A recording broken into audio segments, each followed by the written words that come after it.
Welcome to episode 4 of No Shoulds Given. I should be doing more. A hustle hangover. Yeah, you wake up absolutely shattered, even though you've slept for 8 hours, didn't even have any decency of having fun the night before, and waking up just thinking, I should be doing X, Y, and Z. Yeah. No wine involved, just the shooting yourself into chronic overdoing with a hint of I can't keep living like this anymore. Yeah. So, your body says, I'm done. But your brain is just like, no, you're not. We've got a million other things that we need to be doing and thinking about, and we've got absolutely no one to disappoint. So, move. Or is that just me? No, it's definitely me. We're talking about that today. The hustle hangover, the burnout before burnout, that really, if you're totally honest with yourself, is self-created. You are a bit of a martyr, wearing your ability to hustle like a great big flashing oversized badge. That badge of honour. Let's get straight into it. Hustle mode isn't just about being busy. It's not about ambition, goals, or loving your work. Hustle mode is a survival state. It's when your worth, or let's face it, your whole identity becomes tied to how much you do, how much you fix, produce, or manage. And it's sneaky because you actually feel like you're really productive, but it leaves your brain feeling like you've got 7,000 tabs open, half of them are frozen, and there's some random music playing somewhere in the background that you've got absolutely no idea where it's coming from. Want to know what it's like in my head a lot of the time? Yeah, me too. It's saying yes when you mean no. Feeling guilty for sitting down. This is you, Sarah. No guilt here, but definitely for you. And staying switched on even when you're completely exhausted, and that is definitely me and my brain. Yeah, I definitely struggle with sitting down and stopping, and I'm actually having to really teach myself how to relax. And I know that sounds a little bit fucking weird, but I've always lived my life against the clock. Always, for as long as I can remember, and it's all caught up with me. And sitting down guilt-free and really like refilling the cup, closing the tabs, has been something that I've had to really, really consciously sit with myself and reparent, I guess, for want of a better expression. And I'm only just now, probably within the last couple of months, comfortable to the point where, like, I would still get up on the weekends when I had no kids at like 6 o'clock in the morning and be go, go, go, go, go. Yeah, no thank you. Because the feeling, if I didn't do it, was, and it still is there now, but I can manage it. You know when you send someone the wrong message? That feeling, that stomach flips, that, oh my God, you're in a world of trouble. That's how I feel, or felt, if I get up after 6 o'clock in the morning. What would cause you to feel like you were in a world of trouble? Like what does that actually mean? Don't know. I have no idea.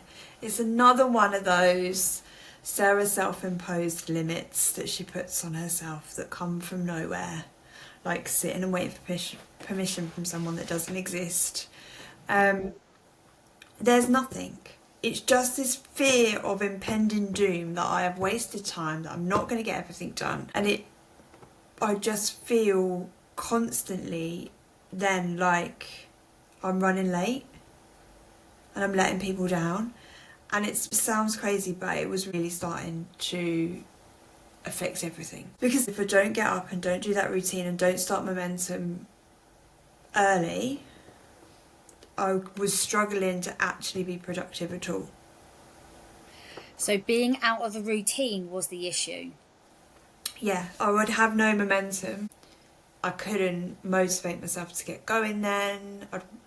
It's really, really hard to put into words, but then I wouldn't do anything for the rest of the day.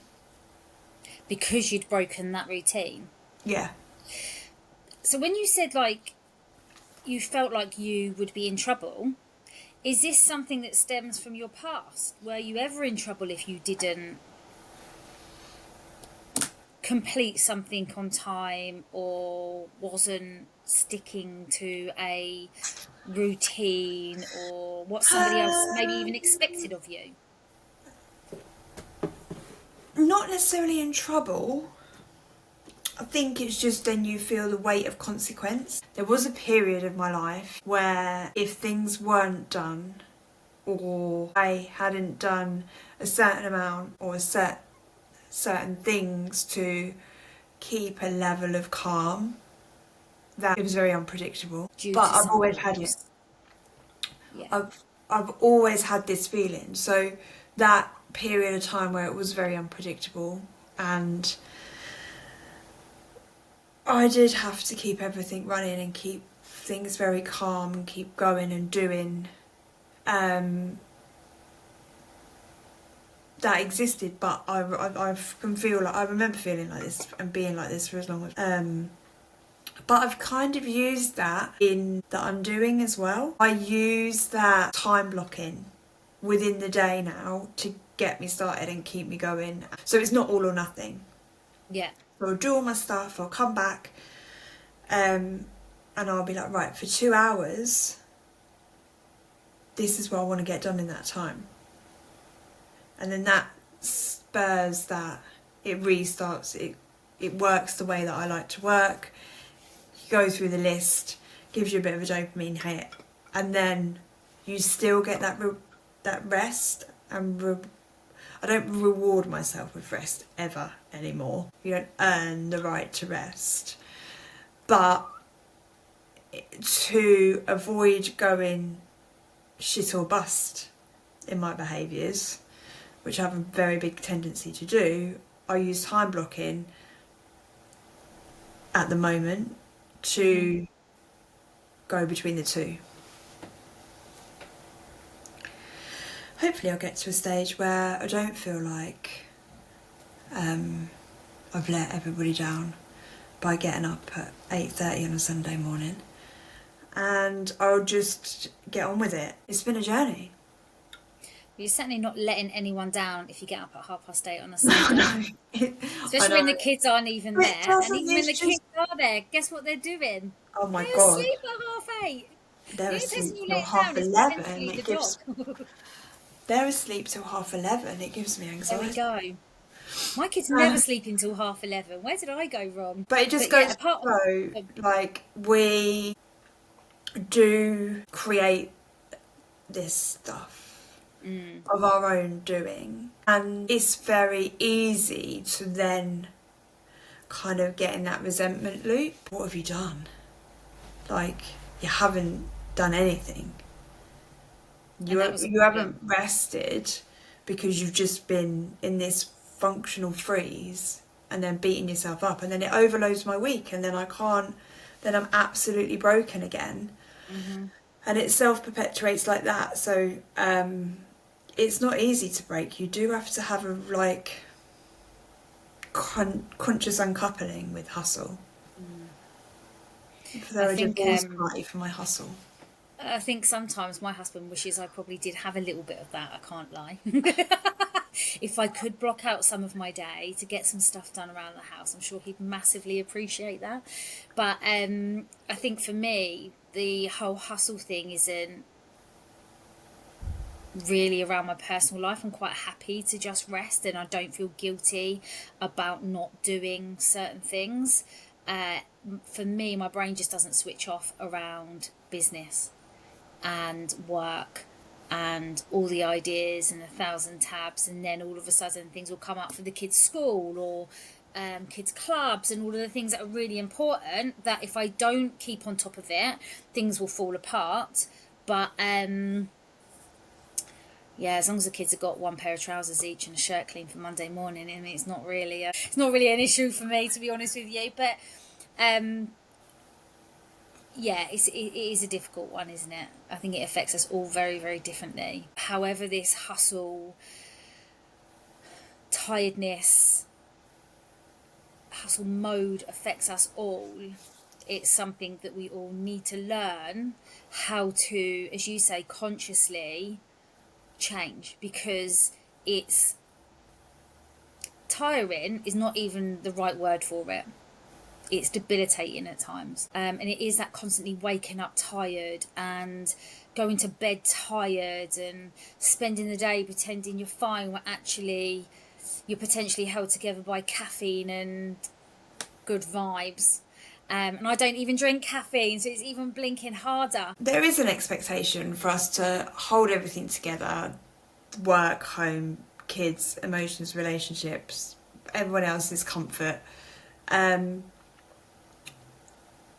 And that is still going to be there. And it's not about doing less.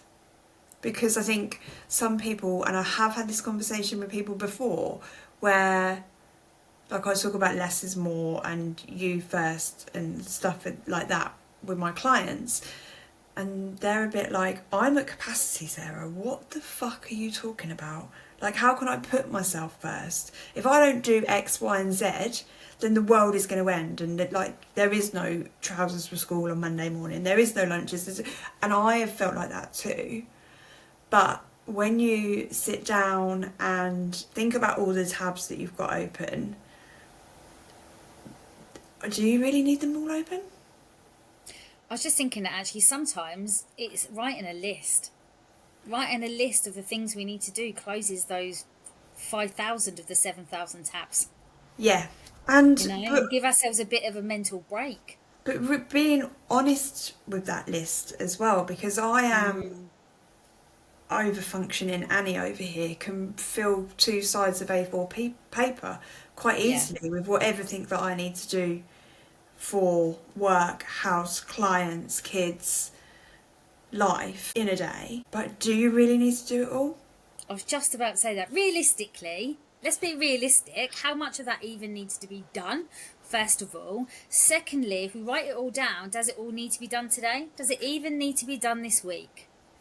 And that's like you were saying earlier about that blocking that time. It's getting really honest with yourself, writing it down, and then planning it. Yeah. So the less is more comes from the intention. Like, as working mums, as a majority of us are, we can fill our day from the second we wake up to the second we go to bed. And we can be really, really busy. And we can show up in our businesses and do work. And we can go out and see our friends, pour into everybody else's cup, blah, blah, blah. That's not difficult. What the difficulty comes in realising that busy isn't actually moving you forward towards where you want to be. And the hangover cures when you go through that list. Yeah. And that's when you get your intention. That's when your less is more starts to come in. And that's when you start to then like break up with that hamster wheel and that hustle and that good girl, and the space comes up for you to move forward with intention. Let's tie this up into key steps for the listeners in case you are listening and you are resonating and you're thinking, my God, that really sounds like me. Let's just kind of round up some key steps of what you can do to allow yourself to come out of this hustle mode. So the first one for me, I would say, is like we've discussed, is acknowledge it. You can't shift what you don't name. Stop telling yourself you're just tired. I've always been guilty of that. I'm just tired. There's something behind why you're just tired. It's not tiredness. A hustle is a hustle hangover. And you don't just fix that with a bubble bath. That's not the self-care we need in this situation. But what we need to be doing is we need to be fixing or changing our patterns. What's your next one? realizing where you are actually shoulding all over yourself, operating from that should.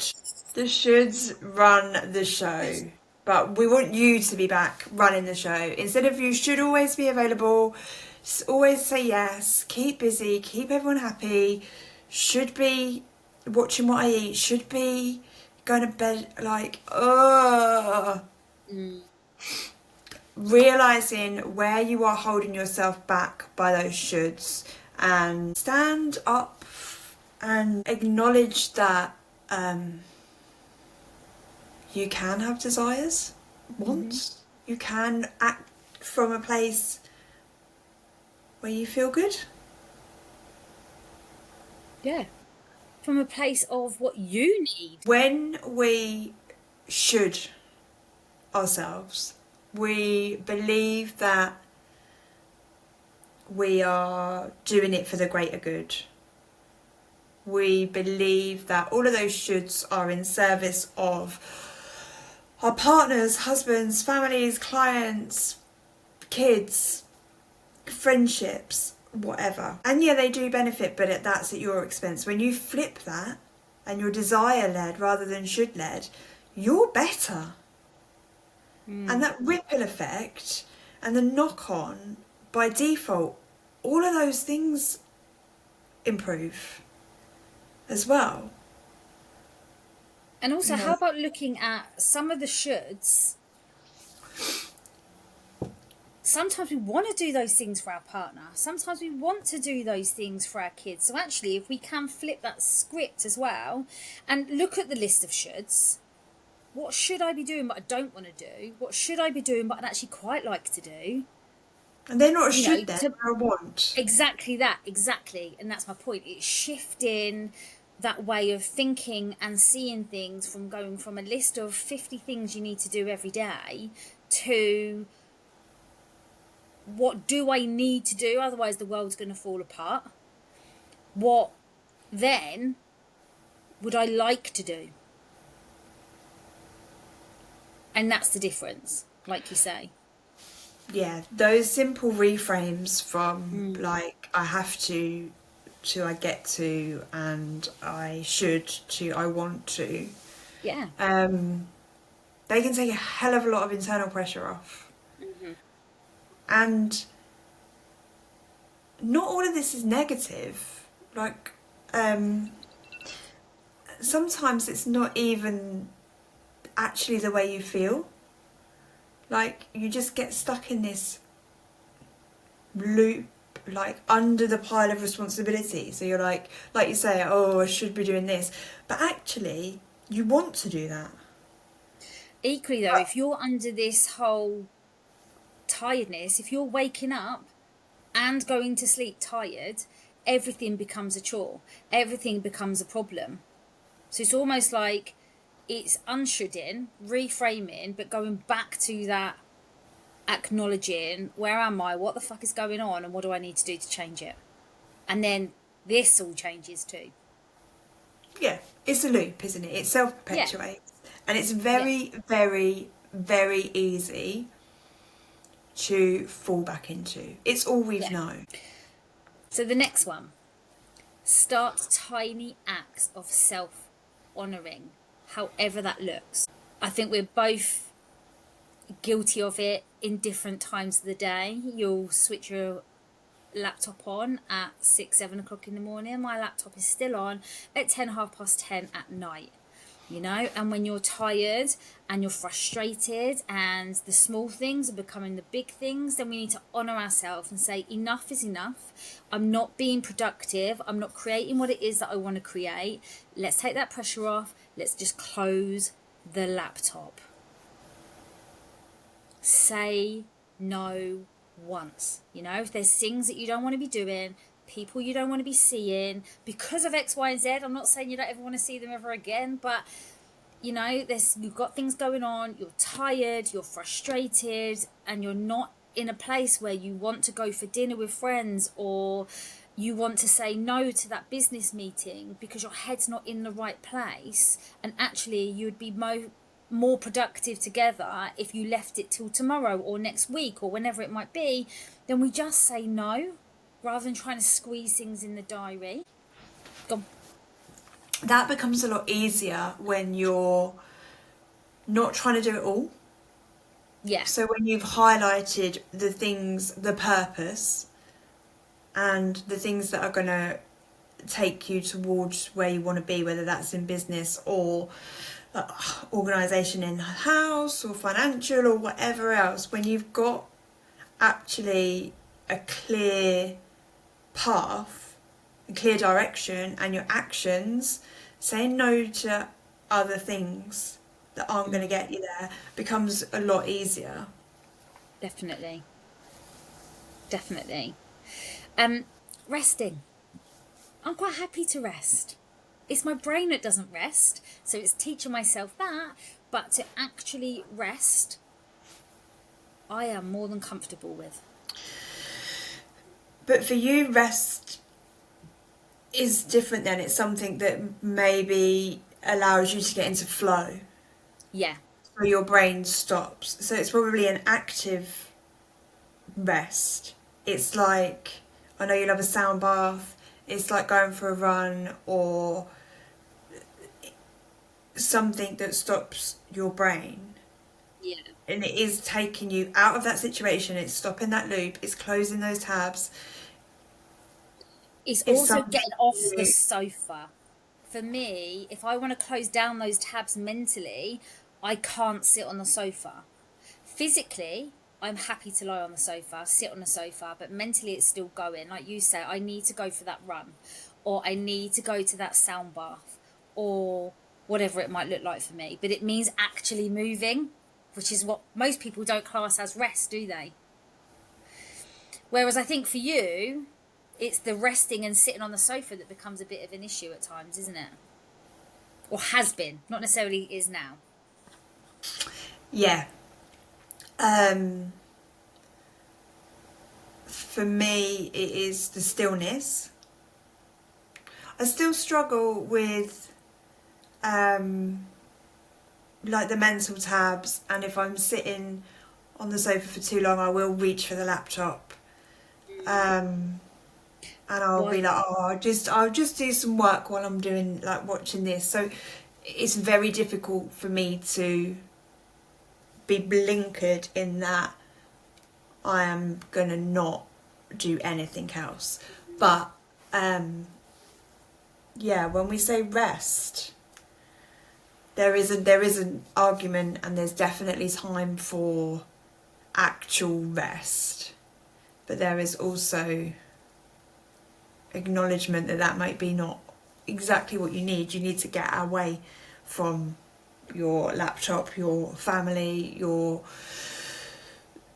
or whatever's talking to you in the background that you can't switch off, and be active in pursuit of the silence and balance it. The other thing that I was thinking of is that we just need to let something be enough. Now, I don't suffer with perfectionism. I'm equally not the person that says that will do. I'm somewhere in between. But when we're coming from a place where we're so tired or we're frustrated or we're at that brink of burnout, because we're probably already in burnout before the burnout, sometimes it just has to be enough. That done is better than nothing or not being done. And it's learning what's okay to be good enough and what needs that little extra effort. Yeah, I think at the times of where I've been really dragging myself through in the last couple of years, I would end the day with a I've done list, because I think we're very, very, very good at overloading that to-do list, then completing 95% of it. We've already spoke about that probably 80% of it doesn't actually need to be on there. And then beating yourself up for the 5% that you haven't done when it probably didn't need doing anyway. But if you go for that reframe again and write down everything you have done in a day, and then you can acknowledge what you have achieved. And actually, it's a pretty good reminder of why you are still bloody knackered. Yeah, yeah, good point. Because we're naturally really hard on ourselves. I am naturally really hard on myself. If I have 10 things to do, I will beat myself up if I've done 9 of them. I'll focus on the one thing I haven't done. I won't celebrate the 9 things that I have done. I'm getting better at it. I'm the complete opposite. I'll celebrate the one and sit down. But I do feel very, very lucky that I don't have one of those brains where I beat myself up.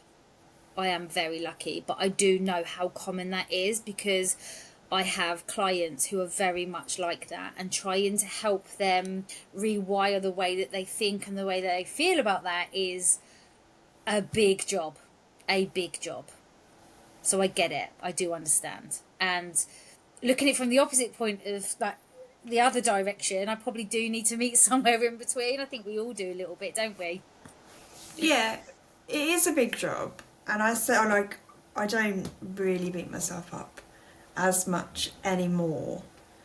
And that's the thing. Like when you do go through this work, where you do have these conversations, where you are reframing and rebuilding and reattaching those neuro pathways to new learned behaviours, just like that, you can default to the old way and you can say, oh, that's how I am. But actually, I'm not like that as much anymore. So that can kind of skew. But yeah, it is conscious, isn't it? Like anything can be changed. You do have to name it, acknowledge it, and then work on it. And that in itself can be tough because, well, there was a time where I had to interrupt every single fucking thought coming through my brain. But the incredibleness of that is that you were consciously aware, and that's the hardest part of this whole job, is becoming conscious. Yeah, but it becomes a bit exhausting. It's because we can't flick a switch and it all just changes. Well, you can if you have IRT, but that's a whole other subject. But it is flipping that way of thinking again, that we celebrate the fact that we're consciously aware. So if you've caught that thought, every time you catch one, if you've had 20, 30, 50 a day and it's getting you down and you're like, oh my God, when is this going to end? How about flipping that and saying, yes, I caught the next one. Yes, and I just caught another one. Yes, I just caught that one. Like, how amazing am I that I've just caught 3 thoughts in the last bloody minute, whereas before I would have just continued to loop in the same thinking pattern, you know? And it's like flipping that again of, check me out becoming so conscious. How bloody amazing am I that I am changing the way I think on a daily basis, Yeah. to the point where I'm not going to feel like this anymore. And that's the thing, isn't it? Like, all of this stuff happens when you go, right, okay, I am a bit sick of my own bullshit now. I am running on autopilot to a script that I maybe don't actually believe anymore, or wasn't mine in the first place, or serves everybody else but myself, whatever your should looks like. You start there, and it's those small little acts of no instead of yes, asking for help, dropping that should, going to bed a bit earlier, Lisa.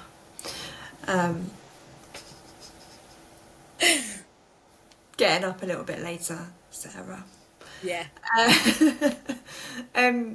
That's where the impact is.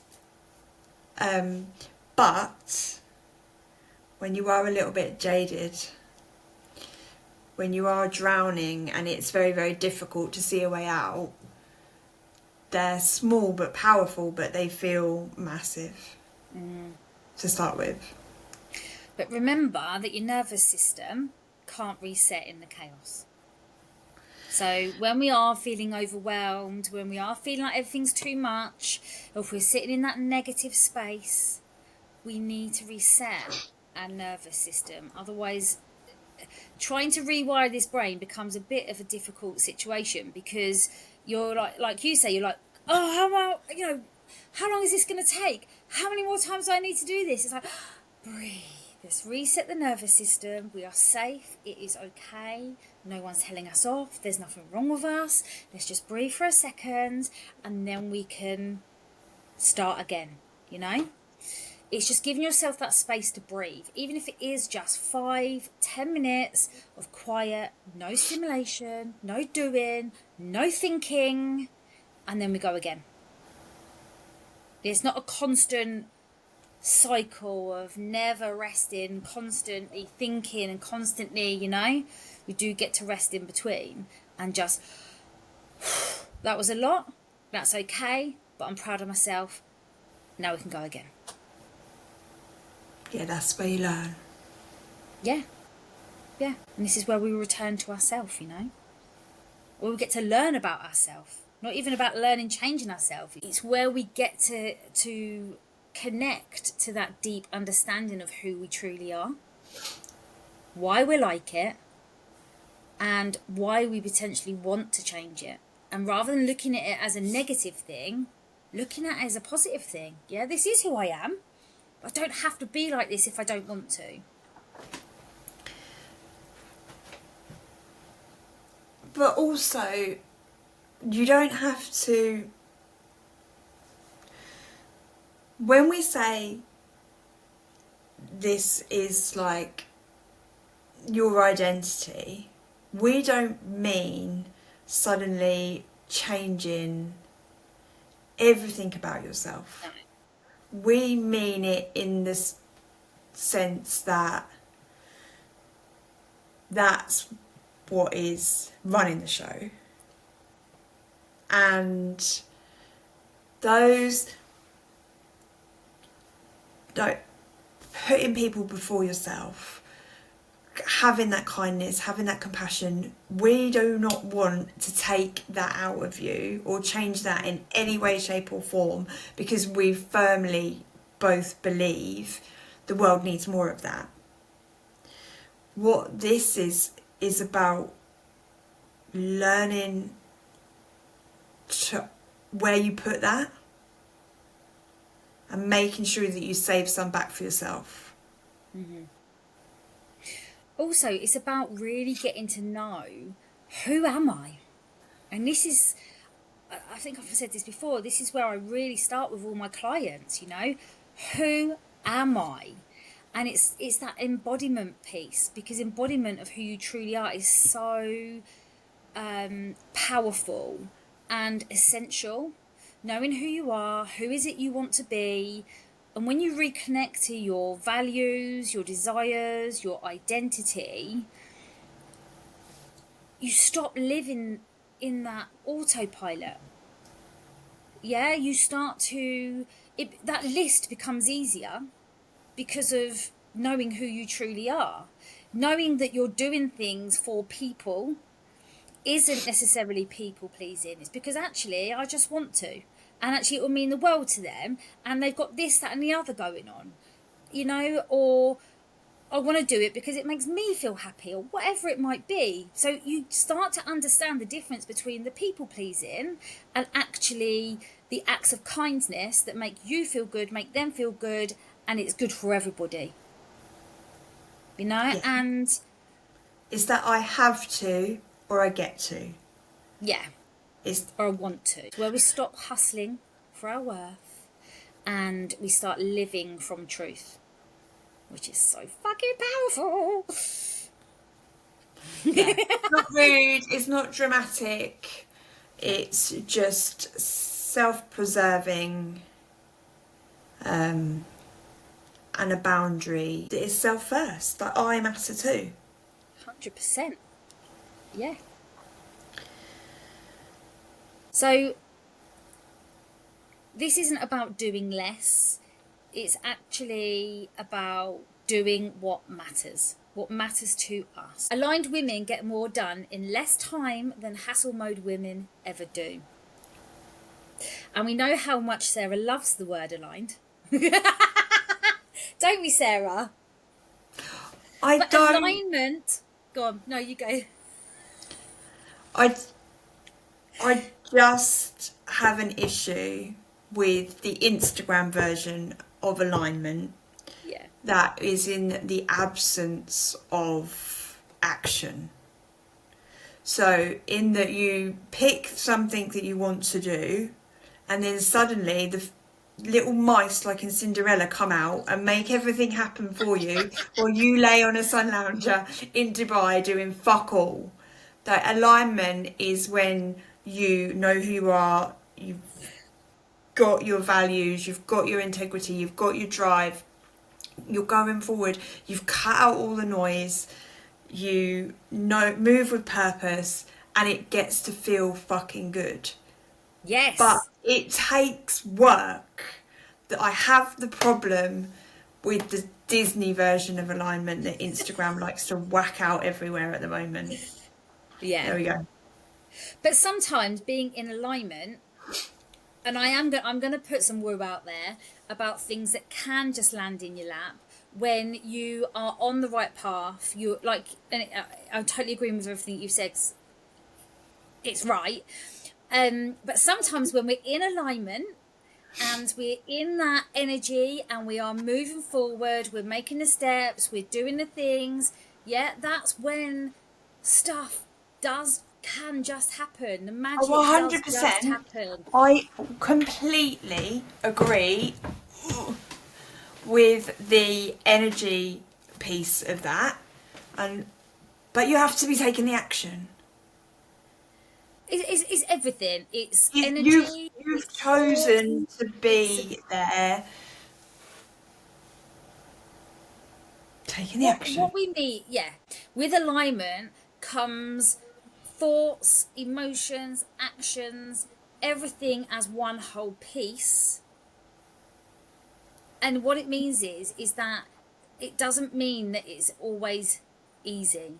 It means there are difficult times, there are stresses, there are hardships, there are times when you think, why the fuck am I doing this? It's so blinking hard. That's still alignment because it still feels good. We're still working towards that same goal and the place that we want to end up or the thing that we want to achieve.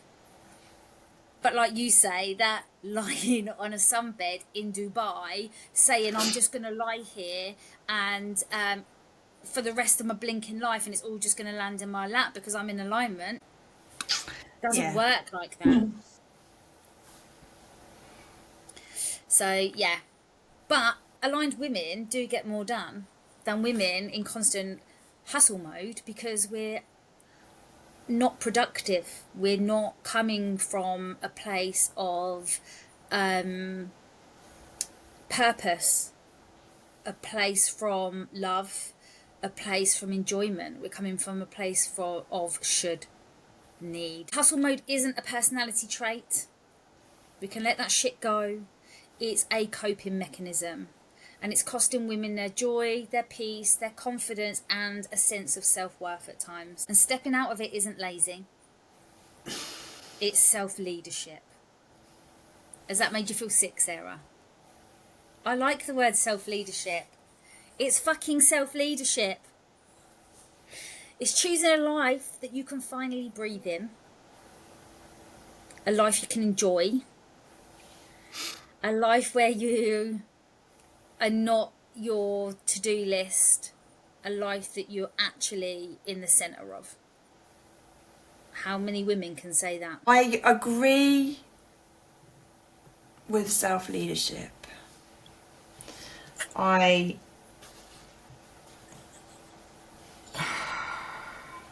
just think it's a bit of a wanky term, to be honest. So if you're listening right now thinking, yep, they're talking about me, take this as your sign.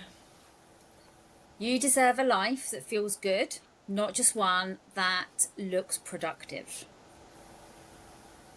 A life that's no shoulds given. Yeah, baby! Cringe! Anyway, join See you us next week. next week.